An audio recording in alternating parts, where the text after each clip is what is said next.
Este é o canal Caminhos do Pensamento. Meu nome é Rafael. E aí, pessoal, como é que vocês estão? Eu vou bem. Tomei minha primeira dose da vacina e estou aguardando para tomar a próxima. E hoje eu quero tratar de um assunto que é de certa forma polêmico, né? Será que tem alguma coisa de errado em você ser gay, em você praticar sexo com uma pessoa do mesmo sexo, né? Existem certas pessoas que usam a filosofia de Aristóteles para dizer que o sexo tem a finalidade reprodutiva e, portanto, o sexo entre iguais seria algo antinatural e, por extensão, antiético, né? Porque seria um desvio da natureza, de modo que a homossexualidade seria um acidente que pode ser consertado, né? Seria no máximo um vício da pessoa que se acostumou de uma forma errada, né, a usar o seu corpo para uma finalidade diversa daquela que corresponde à sua essência. Esse pensamento é de certo modo simplista, né, porque ele procura, como eu posso dizer, fossilizar, ele procura abstratizar a experiência concreta para transformá-la em algo etéreo e em algo normativo. O que ocorre é que os nossos corpos têm a finalidade, ou melhor, eles têm a função reprodutiva. Mas quem vai ditar qual é a finalidade deste ou daquele objeto, deste ou daquele ser, é a mente, raciocinando sobre o modo como este objeto se constitui e o modo como ele se comporta. E no início parece mesmo que a função do sexo, se não a única, pelo menos a principal, seria a reprodução. Porém, quando nós estamos falando de algo empírico, de algo apreensível pelos sentidos, nós não podemos cair na armadilha de respostas aparentes, né? Nós temos que ir além disso. É óbvio que nós, como seres humanos, nós somos sexuados, nós temos a capacidade de nos reproduzir, né? E no nosso caso, a reprodução se dá pela interação entre um macho e uma fêmea, se dá pela fecundação. Mas será que o sexo ele tem apenas... será que ele só tem essa finalidade reprodutiva? Será que o sexo não pode se mostrar útil para outras coisas? E aí nós temos que sair do campo da especulação e ir para a observação, né? Nós temos que olhar o que é de fato o sexo de uma forma mais ampla, porque nós estamos falando de algo biológico. Nós não estamos falando apenas de algo do campo lógico, no campo do raciocínio, né? Nós estamos falando de uma capacidade humana que pode ter não uma função, mas 4, 5, 10 funções conforme o contexto.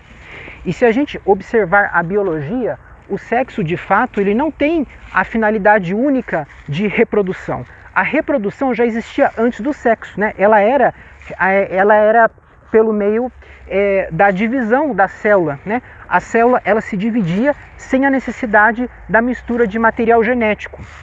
Mas o sexo acabou se mostrando útil durante o processo biológico, durante o processo de mutação das espécies, né, que foram se diferenciando, e ele acabou ficando, inclusive na nossa espécie. A espécie humana se reproduz apenas pela forma sexuada, né?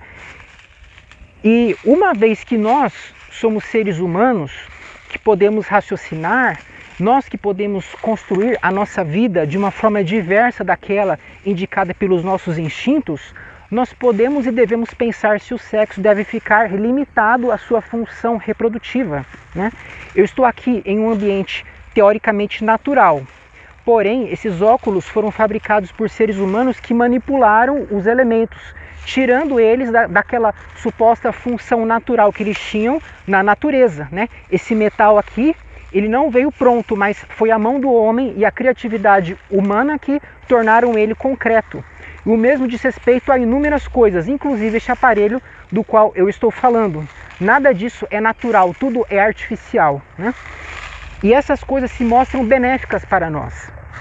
Por que então o sexo não pode ser também usado de uma forma não reprodutiva? Se ele se mostra benéfico para nos trazer prazer, por exemplo, né?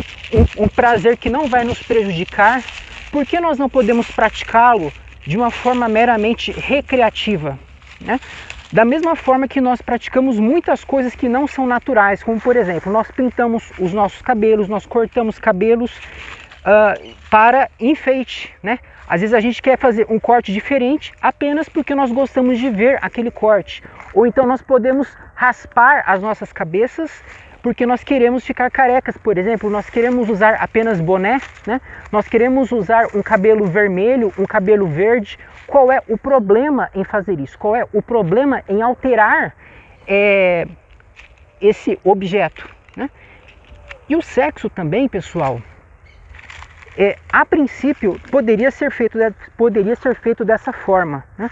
Desde que não apresente contraindicação por parte das pessoas que estudam essa área da atividade humana de uma forma mais detida, que são os sexólogos, né? Se eles não apresentarem resistência ao uso do sexo de uma forma recreativa, apenas para o prazer mesmo, não me parece, do ponto de vista lógico, haver nenhum problema nisso. Então, os homossexuais estariam desculpados, né, por usarem seus corpos de uma forma não reprodutiva para outras finalidades que lhes apeteçam. Só que aí nós caímos em outros problemas, em outras questões. Será correto desperdiçar a capacidade reprodutiva dessa forma? Seria ético deixar de trazer novos seres a este mundo apenas pelo prazer próprio, né? Eu gravei um vídeo já falando sobre o antinatalismo e as razões que me levam a não querer gerar seres humanos.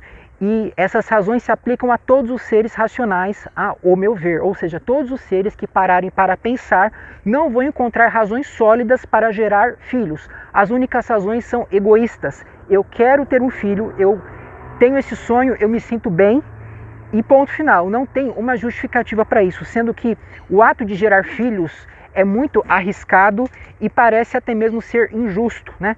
Você trazer esse ser ao mundo, esse ser que vai sofrer, esse ser que vai ter crises existenciais, esse ser que será arrastado para acreditar em doutrinas falsas, principalmente religiosas, né? Ele vai ter o peso da existência sobre si, muito provavelmente ele vai acabar adotando uma postura e uma filosofia antirracional diante da vida.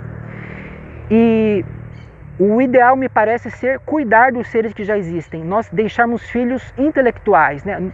A gente educar os seres que já estão aqui e procurar minimizar o sofrimento deles e melhorar este planeta, sem trazer seres que muitas vezes podem trazer problemas ainda maiores do que aqueles que nós já temos.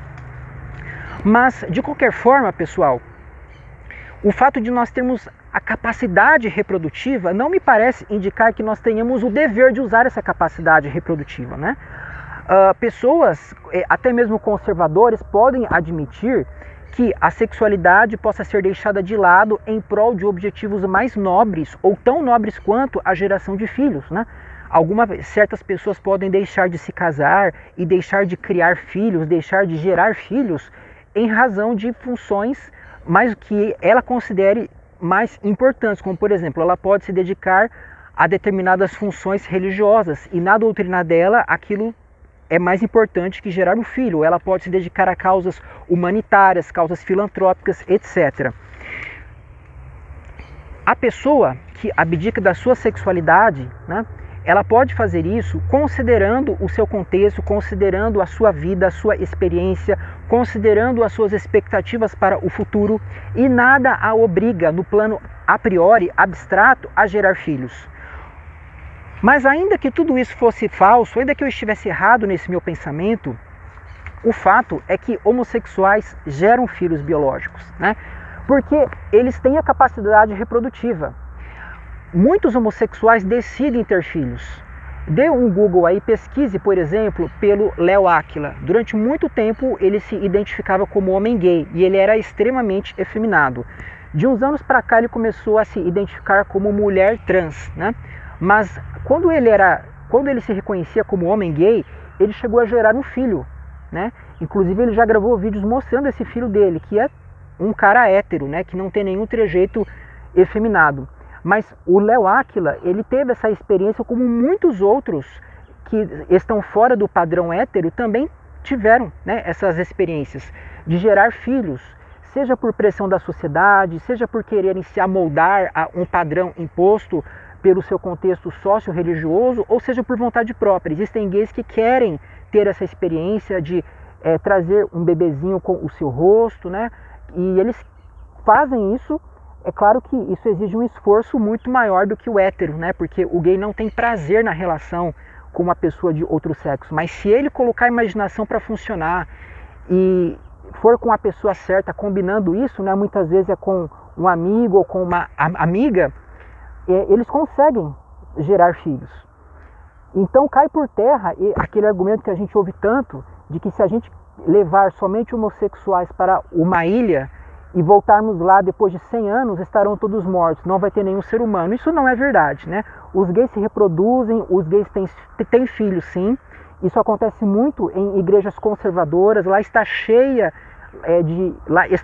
de homossexuais que procuram se comportar como héteros, muitos deles até se casam, têm filhos, mas continuam sendo gays, né?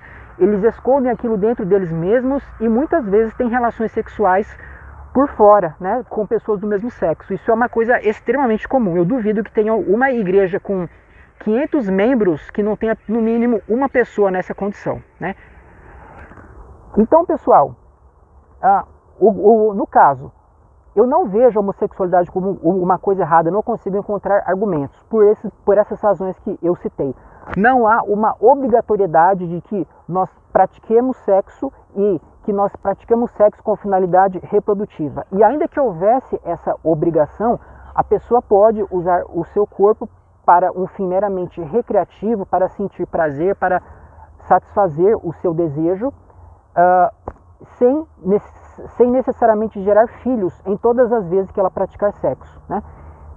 E aí nós temos uma outra questão. Será que não existe uma essência que nós podemos intuir, né, pelos nossos sentidos, quando nós observamos determinado ser, inclusive o ser humano? Será que nós não encontramos ali nele o seu papel natural, né, como muitos falam, usando a filosofia de Aristóteles? Olha, eu entendo que Aristóteles foi refutado magistralmente por Berkeley, George Berkeley, né, o bispo irlandês, que demonstrou de uma forma cristalina que para um objeto percebido existir, ele necessita ser percebido. As coisas que nós captamos sensorialmente nada são além de ideias, ou seja, impressões ou sensações, sejam táteis, sejam visuais, sejam sonoras, etc. De modo que os nossos corpos não têm substancialidade, eles só existem na medida em que são percebidos ou pensados por alguém. De modo que quando nós observamos um ser que tem uma determinada estrutura anatômica, que tem um determinado órgão sexual, aquele corpo, ele não é algo em si, mas ele só é algo que existe no sujeito, mas não é criado pelo sujeito, né? Eu não crio o corpo quando eu o observo, mas eu sirvo de pano de fundo para que este corpo exista. Para que a impressão exista, é necessário que haja um objeto no qual ela seja impressa. E a minha mente é esse pano de fundo no qual é impresso o mundo chamado mundo físico, né, que é composto pelas percepções, inclusive os corpos que correspondem a outros seres humanos que também têm as suas próprias percepções. Cada um deles é afetado por algo fora deles mesmos para que eles percebam este mundo de percepções. De modo que não há uma essência nos objetos. A essência, ou seja, o conjunto de atributos que definem aquele objeto, que fazem com que esse objeto seja conceituável, que ele seja racionalizável e que eu possa transmitir este objeto a outros através da linguagem, outros seres que vão ter pensamento abstrato para captar isso que eu estou transmitindo, essa essência não repousa no objeto porque ele é um conjunto de percepções e percepções são elementos subjetivos, são efeitos de algo fora delas mesmas e tampouco essa essência repousa na minha mente, porque a minha mente recebe as impressões, ela não cria esses objetos, né? Ou seja, aquilo que faz com que o objeto seja o que ele é algo além da relação sujeito finito e objeto. Só pode ser o quê? Qual é o único substrato que pode conter uma qualidade perceptível, senão um agente que pensa, que concebe, que gera, que cria, né? Tem que haver necessariamente uma mente, além da minha e além das outras mentes finitas, que contenha as ideias e que nos afete de forma regular, sequenciada, padronizada, para que nós tenhamos essa experiência comum chamada de mundo físico, o mundo natural, né? De modo que os nossos corpos, eles têm finalidades nesse curso da experiência, mas essa finalidade não é estática. Nada indica, nada obriga que os corpos tenham uma finalidade única, que eles sejam usados apenas de determinada forma, que o sexo tenha que ser praticado apenas com determinada finalidade. Negativo. É plenamente admissível, do ponto de vista racional, que o sexo seja usado para uma finalidade não reprodutiva. Do mesmo modo que eu posso, por exemplo, comer algo sem a necessidade de me saciar, sem a necessidade de matar minha fome, né? Às vezes eu quero sentir o gosto daquele alimento e eu sei que não vai me fazer mal e eu posso sim comê-lo, eu posso sim consumi-lo, né? Eu posso usar a minha boca e o meu estômago para essa finalidade. Agora, gente, deixando tudo isso de lado, essas questões em torno da homossexualidade muitas vezes são superadas pelo fato evidente de que ninguém escolhe ser homossexual, heterossexual, pansexual, bissexual. As pessoas se identificam, as pessoas se reconhecem, né? Eu posso me identificar como branco, por exemplo, né? Isso é algo que salta à vista, é apenas algo visual. Agora, a sexualidade é algo diverso. A sexualidade é a direção do desejo daquela pessoa, né? É aquilo que a atrai. Isso é algo intangível, isso é algo íntimo. Não é algo objetivo no sentido de poder ser comprovado por terceiros apenas pelo bater de olhos. É algo que a pessoa vai encontrando nela mesma, né?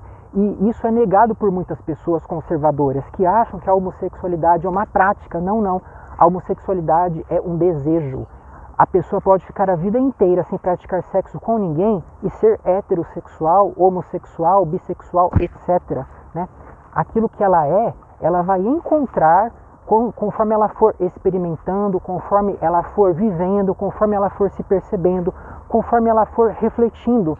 E muitas vezes a pessoa tem dificuldade para isso, né? Tem pessoas que passam a vida inteira em dúvida, né? Porque ela encontra desejos diferenciados, ela encontra curiosidades dentro de si, ela não se sente feliz no relacionamento em que ela está, aí ela tenta ir para outro lado, né?